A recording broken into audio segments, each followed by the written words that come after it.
I do believe that this is the oldest guitar I've had on my bench.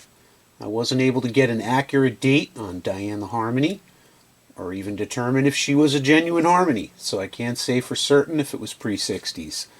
This one here belongs to a good friend that has had it since he was a kid. He's actually got the same birth year as this guitar. I'm not going to disclose his age, but the thing was made in 1958, so it's about 67 years old. Still in playable shape, like the owner. So what am I going to do with it? Nothing if I can help it. This thing has scars from years of abusive love. I want to give it a gentle cleanup, new strings. Also see what the story is with the electronics. I was told it works electrically, but the jack is very loose, so I'll have a look at that. Now I'm told it's a 1958, but I can't find anything that confirms that, so I'll believe what I'm told. It's a National, by the way, model 1155E, assuming that the E stands for electric. The patina is perfect. It's got some splits on the back that were previously repaired. Not pretty, but it's solid, so I'm not messing with that.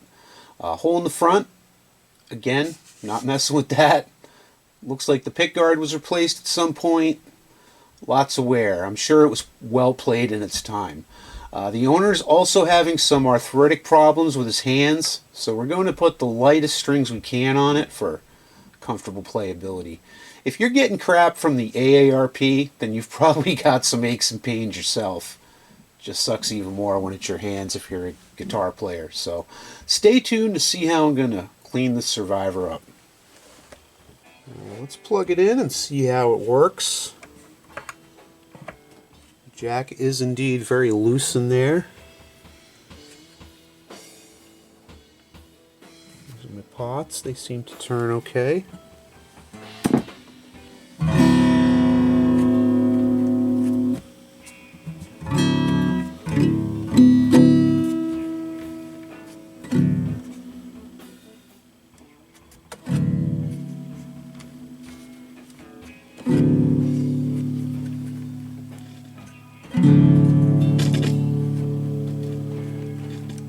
Give those a little clean. Those seem to be good.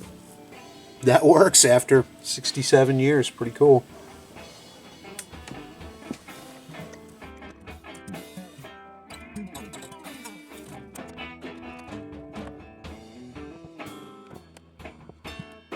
Pins are mangled.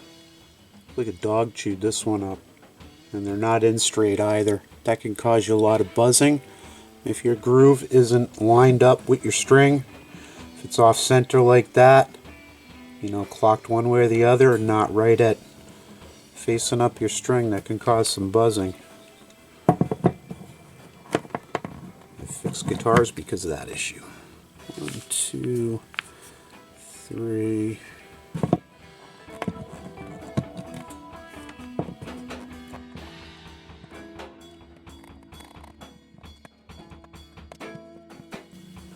Boy, they're jacked in there.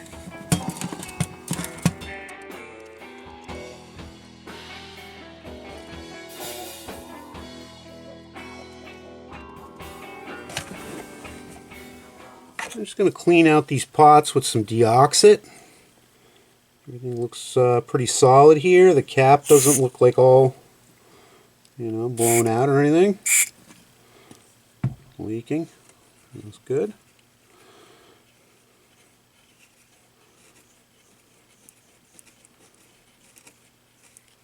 And they're moving a lot freer now too.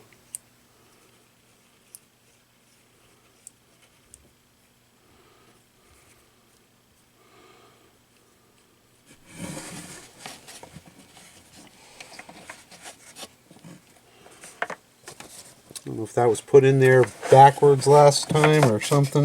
I think the volume should be on the top. No washers on these. I'd really like to have something on there against the wood.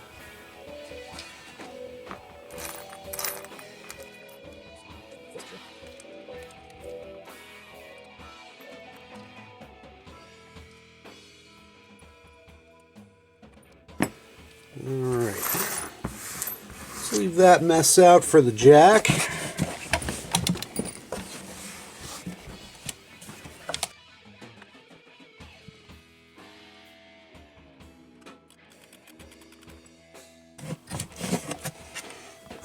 Alright.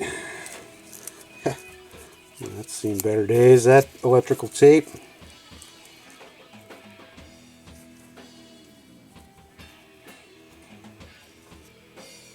Alright, I got the jack out of its hole. Can make a joke there. It's pretty oxidized.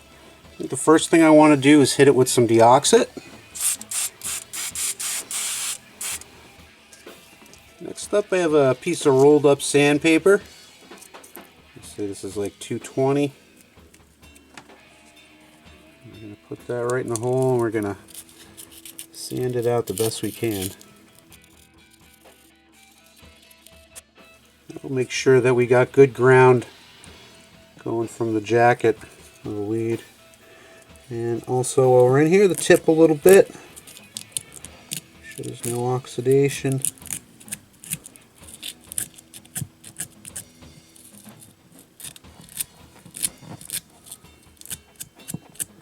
There you go. Nice clean tip, just the tip.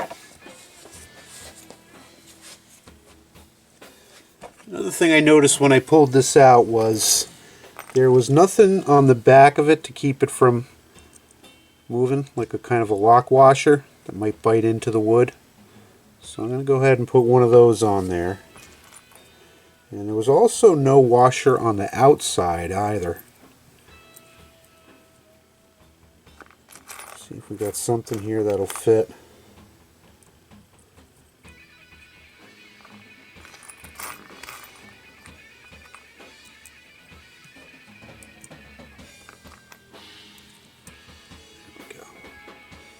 That's good. It's got a little patina to it too. So I have big old fat Italian hands and fingers, and they ain't gonna fit in there, so I'm gonna try to use these giant roach clips to feed it in and then hold it while I tighten it up. So I want to make sure I got my lock washer on there and I don't lose it, which I'm probably gonna do. Try to feed this back there.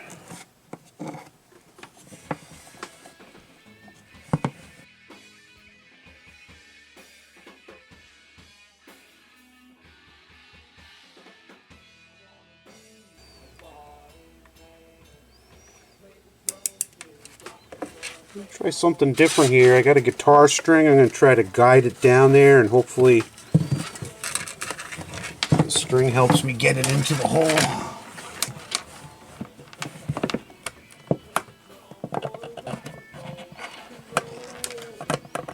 Yeah, just like that.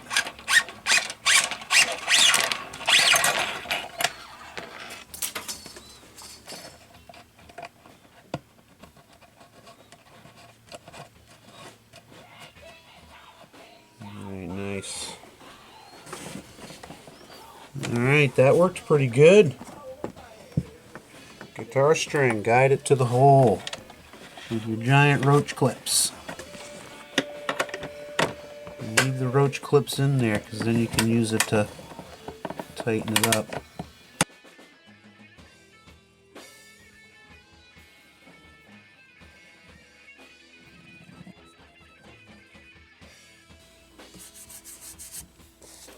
Alright, the pots are cleaned out, the jack is cleaned and secured. I even secured the wires up underneath the body here with a clip, so I think we should be good. Also gave it a clean up very gently with just a dampened rag, and then followed it up with a little bit of wood wax. And the same thing on the fretboard, looks pretty good. Lots of deep grooves up here. You can see all the open chords that were played up over the years here. A little bit up into here, and up through here is kind of untouched. So these are listed at over $2,500 today, so I want to be very gentle with it. The owner told me he had the back splits fixed years ago by a luthier, and that guy told him that the wood used on these was very cheap and thin, and I'd agree with that. Vintage doesn't always mean well constructed. It feels very fragile, and I'm not sure what to do about that. Like, would you be able to somehow spray wood hardener in there? I'm just putting it out there. I'm not prepared to take on something like that. But where is this in another 20 years? I can already see that the face is bowing up a little bit, and I'm sure later strings will lessen that, hopefully. I think the first thing we need to do is invest in a good humidifier. I've only ever owned cheap acoustics, so humidifying a plastic Ovation wasn't on my radar. This is Ghetto Guitar Repair Incorporated after all. However, doing some research, I believe living life in this dry case isn't helping matters, and it will only keep getting worse as it ages. I'll talk to the owner. Preservation is what we're after in the end.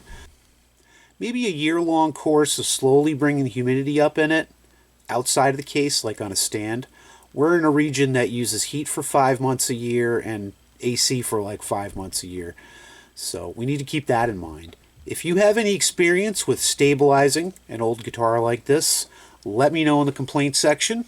I'm not a luthier, but I'm not a luthier. So let's put some strings on it, see how it plays. I've been looking at these pins and I don't like them, but they're original. And all the pins I have here aren't this patina or old. But boy, look at this one, how mangled it is. It's like a dog got a hold of it. Maybe that was his dog, Ziggy. Ziggy Stardust.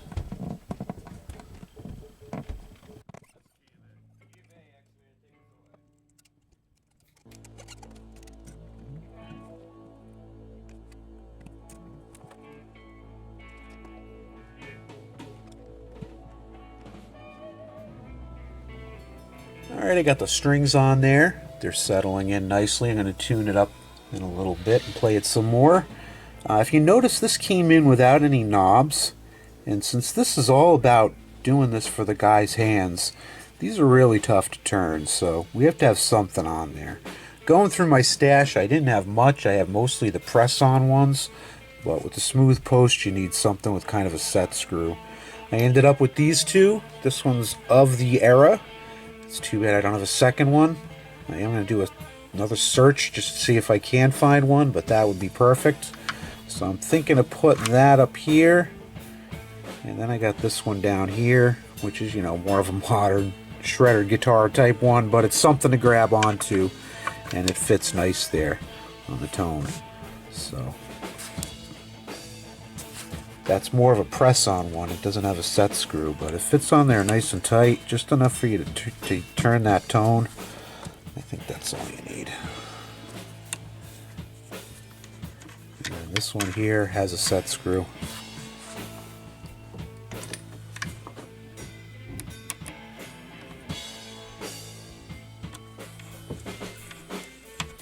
There, that's good. He can get something, you know, when he gets around to it. When he orders the humidifier, he can order himself some knobs. Nice. So I actually got 3 of this guy's guitars here. I wasn't planning on filming the other 2. I didn't find them as interesting as the National. But this here Martin was supposed to have only a scratchy volume, but I'm not getting any output out of it at all, so it's probably something deeper. This one also has a loose jack, so I'm going to start there. Maybe we lost a wire, who knows.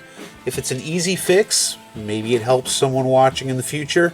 If it's boring and unfixable, you'll never see this part of the video. Anyway, the third guitar I have here is this Bullet Squire.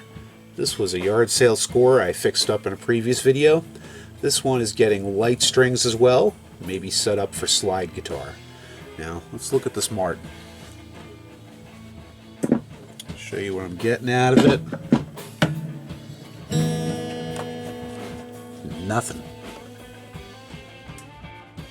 Well, I didn't think that this had a battery, but it does. There's a little pack up here by the neck pocket. So we're going to put in a new one because this old one is dead as a doornail. See where that puts us. It was very easy for me to put my hand in and tighten up the input jack.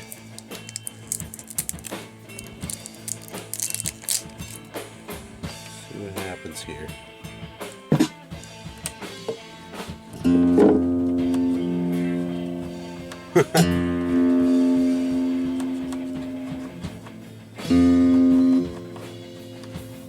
not bad at all. Nice. Probably the half a can of deoxit I sprayed in there earlier. So this would be a good opportunity to talk about battery safety. This is something that never would have occurred to me. One of my favorite guitar YouTubers recently had a fire in a studio. He didn't go too deep into the details, but it involved a discarded 9-volt battery and old guitar strings in the trash. The only thing I can think of is the terminals crossed, and it created a heat coil of some kind in the garbage can, you know, using whatever was left of the charge in the battery. So, now I'm not really sure if that's what really happened, but the MacGyver in me thinks it's better to err on the side of caution and tape this thing up. I do so many guitars, my trash is consistently full of strings and 9 volts, so it's kind of been standard practice for me lately to insulate these. So anyway, let's see how that National sounds.